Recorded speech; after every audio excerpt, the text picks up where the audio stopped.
terakhir butir rindu yang tak terperi telah terukir dalam kisah abadi. Untayan relung tiada yang merindu. Akankah tersampaikan cinta ini? Wahai jiwa Nabi yang suci, akankah rinduku sampai kepadamu?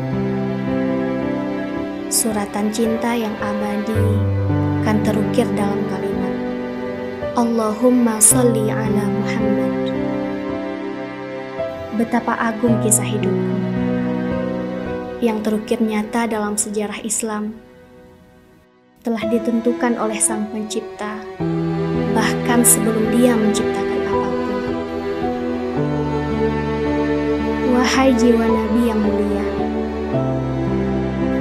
akankah kami berjumpa denganmu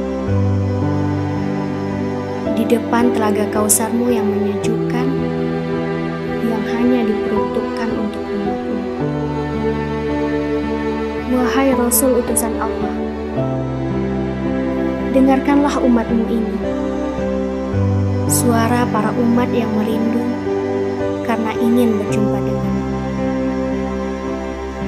Wahai Nabi terakhir, terimalah rindu ini melalui untayan salawat rindu yang kami panjatkan di antara cinta. Allahumma sholli ala Muhammad, Allahumma sholli ala Muhammad, Allahumma sholli ala Muhammad, Allahumma sholli ala Muhammad. Semoga kerinduan ini tersampaikan. Semoga salawat ini terbalaskan. Kami para umat yang terakhir, kami para umat yang beriman, kami para umat yang merindukan Nabi kami yang agung. Atas nama rindu kepada Nabi kami,